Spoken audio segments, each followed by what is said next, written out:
Did you hear that Microsoft is trying to acquire Activision Blizzard? I did hear about that. You know how? How did you hear about that? You told me about that. Oh, really? Yeah. Did you know? Yeah, right. As I'm sure you're aware, Activision Blizzard is a company behind many giant awesome franchises. games. Yeah. I'm a novice when it comes to games, and I even know who they are. Honestly. Yeah. So like Call of Duty, World of Warcraft, Overwatch. Just some games that have, just kind of grazed by the culture of video gaming. They're super niche. Yeah. Like you might not have heard of them. You probably haven't heard of them. Yeah. And Microsoft is the company that is just buying up developers left and right. They're like Disney. Yeah, they just slurp But dude, we talked about Disney buying Lucasfilm for $2 billion. Then we talked about Microsoft buying ZeniMax for like $7 billion. Totally. Well, what do they plan? What do they think is going to buy them? You know what I mean? What do they think this investment is gonna render them? You know what I mean? Spending $70 billion to. Anyway. Well, the interesting thing is, like, I think about, because I don't know if you're aware of it, but Activision Blizzard has been having a lot of PR issues, let's say, about like their work culture. I have heard about that. Right. Yeah. Right. Work conditions and such. And not only that, even with their customers, a lot of their games are like, specifically Call of Duty, some of their games have like either a lot of like glitches or a lot of cheaters, a lot of hackers, and then also the communities around the games, they don't moderate them that hard. Okay. So there's a lot of like kind of toxic players on there. Sure. So trolls and such. Yeah. And so my friend brought up that point, and I didn't really think about it. It's like, oh, Microsoft could possibly make that a lot better, which would be good. Their CEO that's running Activision Blizzard right now, he's basically going to stay on up until the deal closes, which would be in like 2 or 3 years, I think, is when everything would be finalized. For sure.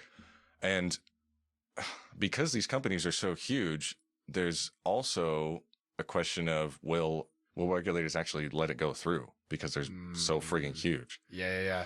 I think it will definitely go through. There might be like some caveats or something of like, maybe you got to like do this in order to make it happen, like sell off this or not do this. You got to grease the wheels, dude. Yeah, for sure. But a lot of people are saying they're afraid of more exclusivity. Our games are only going to come out on Xbox now.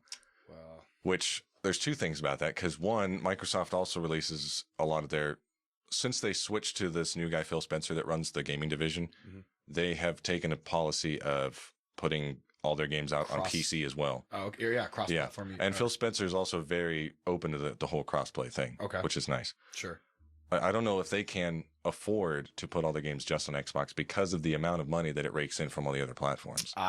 So, I mean, that's possible. Obviously, they would want to get something out of the deal that would make it better for Xbox. Right, to kind of sweeten the deal to help bring people over to that platform. Yeah, so they might have, like, right now they have things, Activision actually has a deal with Sony of, like, you get to play, like, the new multiplayer betas first, or you get, like, some exclusive guns or weapons or skins or something like that on whatever platform. So they might do stuff like that, but I don't imagine they're actually going to stop releasing the games on PlayStation. Like, they might have, like, this game comes out like a year before on Xbox, or you might have to wait. You can only play the beta on this. Sure. Yeah, but whatever. I mean, yeah, I could see how like a big company coming in could kind of help clean up some, tie up some loose ends, maybe. That's how it starts. Yeah. Well, my mind also goes to the anti-consumer practices that both companies have done. That's what I'm saying. The kind of shit that they pulled. Exactly. I'm a pessimist when it comes to that shit. Yeah. Like, a giant corporate conglomerate is gonna like end up, fixing the problem and not exacerbating it, that totally happens all the time. I can fix your problem. Just sign here, yeah, here, exactly. here. Are those horns? Horns coming out of your head. Right. Oh, sorry. Yeah, sorry, my hat was raised up a little bit. Sign the paper. Pull the heck down. Sign the paper. Well, I mean, I guess it's one of those things where it's like, dude, it's just the market, dude. I'll just kind of have to wait and see, dude. I mean, clearly Blizzard and them, is it like a hostile takeover? No, I mean, right. Clearly, they're wanting to clearly they want to get their back scratched too. Exactly, right? And I think that's probably as scary as the giant figure that we talked about is. I think it also could have been higher if they weren't having these issues. Like if they weren't having these issues with all of their marketing and PR and all their internal and external stuff. Right. I think they could have asked for more money, which is insane. Yeah, no, for sure, because it might devalue your company or whatever. But basically, Call of Duty just itself, not even counting all their other franchises, just fucking prints money. And actually, one of the reasons that Microsoft said they wanted to do this deal was to break more into mobile gaming, because they have Call of Duty Mobile, which makes even more money than the normal console Call of Duty game. Do they really? Yeah. Why? Mobile gaming is just fucking huge because everybody's got one of these in their fucking pocket. Yeah, but dude, that is not as fun. No, it's not. I don't get it. I'm never going to get it. I mean, but I'm an old fogey though. I'm fucking 35, so I don't get it. Of course, I mean, I could go off on a whole tangent about touchscreen versus physical controls and like the small to screen and the sound and like all that. Some games could be cool on it, but like for sure, for me, it'd be like very tower basic. defense games. I think are great for like touchscreen. Really, really basic shit. Like but that's bizarre to me that you're gonna take the dopeness of like Call of Duty, of a first-person shooter, with all the graphics and the being in the middle of a fucking war zone, and the feedback from like the trigger and all the stuff like that, and you're gonna swap all that out for your cracked, busted-ass fucking iPhone 7 or whatever you have. The single crappy. I don't even have iPhone, just so you know. I just picked a random number that I hope people have. 7 Plus. Yeah, I don't know. You get what I'm saying. All the pieces there. Somebody fucking make a joke with that. That is the way of the gaming industry right now. That's the way the wind's blowing, dude. It's just acquisition after acquisition. So are we basically going to end up with freaking like 2 companies owning everything? Like how it is. It's going to go back to Nintendo and Sega days. I mean, I don't know. It's just now it's going to be Sony and Microsoft. Yeah. And now people are starting the rumors of like, oh, well, Nintendo's about to sell to Sony. So I feel like Nintendo will never sell. No, they won't. I feel like you know how many times people have said they'll run their entire they'll run their entire company into the ground before they like sell their souls to like one of these giant companies. You know how many times people have rumored Nintendo's going to sell themselves? I know, but I bet you just because Nintendo's so legendary that I bet you it happens a lot. Actually, yeah. So yeah, like I said, the deal would close in 2023. But another big deal is, and it's kind of going along with this movement that's happening in the industry, is trying to bypass the chokehold that Android and Apple have on their app stores.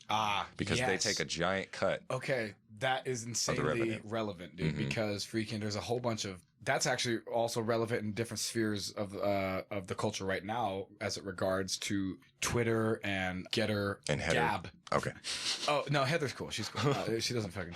Cause so like Gab or Getter or any of these other places, whatever that are alternatives to Twitter, have to acquiesce to whatever Microsoft or Apple or whatever wants. Well, Amazon for sure. Oh, you're talking about because they use their servers for sure. No, but I just mean in the App Store. Oh yeah. Because if they don't fucking follow their rules, they won't be on the App Store. If they're not on the App Store, that means loss of like revenue. Because if you're Microsoft or Apple, you're going to draw a lot of eyes, right? You draw a lot of water. It's the same reason you have to be like you can't sell your books if you're not on Amazon. Dude, or you can't have a product if you're not in Walmart. Right. You have to deal with their bullshit. It's great if it's a tool, but it's terrible if it's a monopoly, right? Like if it's a gatekeeper. Yeah. I think that's why Gab isn't on the App Store is because they're like, well, no, our terms of service don't coincide with what you guys want us to do or whatever. And that's a problem, dude. Like, that's not good. Like, we don't want to only exclusively let, 2 gigantic fucking companies that are basically working. Or 2 political parties. Or anything. Yeah. Working hand in glove. Basically being the only 2 choices that we have. You know what I mean? Because that's not a choice. That's a false dichotomy, right, dude? That's bullshit, right? Yeah. What's also even scarier, too, is this deal, if it went through, would make Microsoft only the 3rd biggest name in gaming. Oh, my God. Who's the first 2?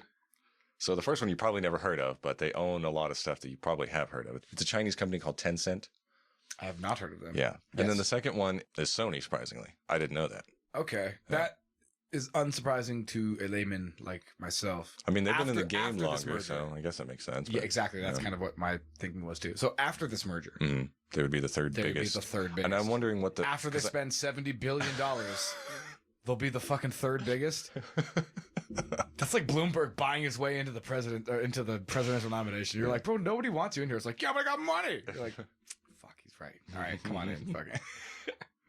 I guess we're just gonna have to keep a lookout to see kind of what Microsoft does after this buyout. So is it a for sure done deal? For sure thing? They bought them for sure. It's done. No, like it has to close. Like I said. What is there any fucking obstacles or variables that would go in the way that would impede this in any way? Yeah. So like backlash. I'm trying to remember backlash from shareholders. Yeah, that and because they just announced this. I'm assuming. Yes.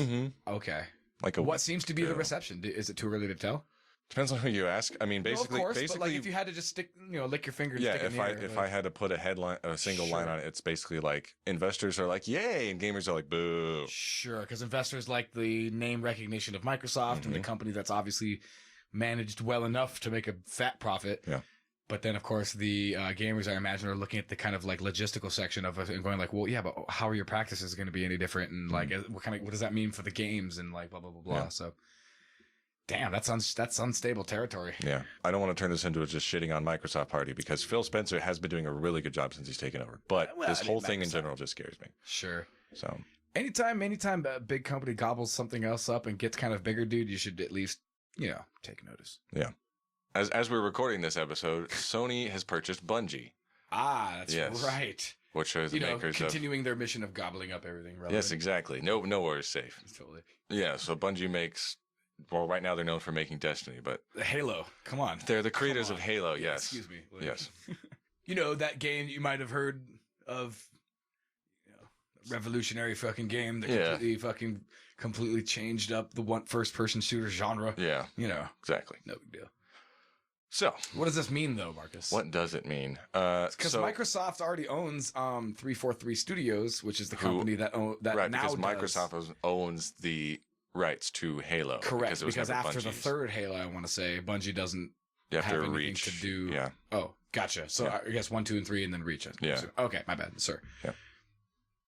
So then, what does that mean, Marcus? Well, they've explicitly said that they're not going to keep Bungie's games from other platforms. Like, they really just want to like Destiny and whatever Destiny 3 or whatever Bungie's going to make next is not going to be exclusive to PlayStation is what they're saying.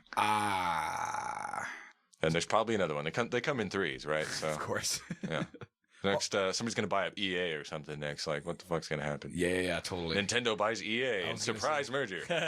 Atari becomes an industrial game powerhouse out of nowhere. Yeah. So, you know what? I wouldn't be surprised if Apple actually ends up buying like another big name. I'm trying to think of who's left. I was just going to say, there's only really like you said, 2 or 3 American companies really at all. I don't know where you're going with that. Well, just that freaking, it's all getting consolidated into like a small group of like, giant conglomerates, which is a tale as old as time. You know what I mean? But it's okay. I mean, it's just part of the cycle, right? I mean, a lot of the developers will be like, I'm tired of this corporate structure. I'm going to leave and form our own indie studio. Yeah, good and they get big, and then they just get bought up again. It's the circle of life, really. Yeah, totally. I was thinking about it. I mean, we kind of referenced it a few times in this podcast, but it's like, you either die in indie or you live long enough to see yourself become acquired. Yeah, totally. Yeah.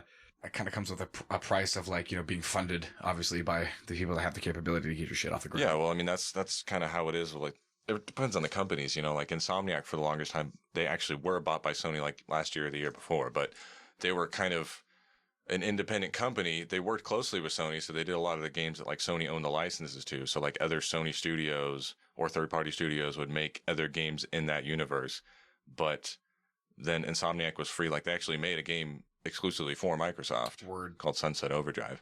But then with the deal they made with Microsoft is they still own the IP. So in theory, they could make a Sunset Overdrive 2 on PlayStation if they wanted to. Gotcha, because they own that. That's cool. Yeah. That's probably the way to go if you if you have the clout to do that. Yeah, if you have the clout. I hope it's better for the developer because obviously that's where the fun of the game comes from. Yeah.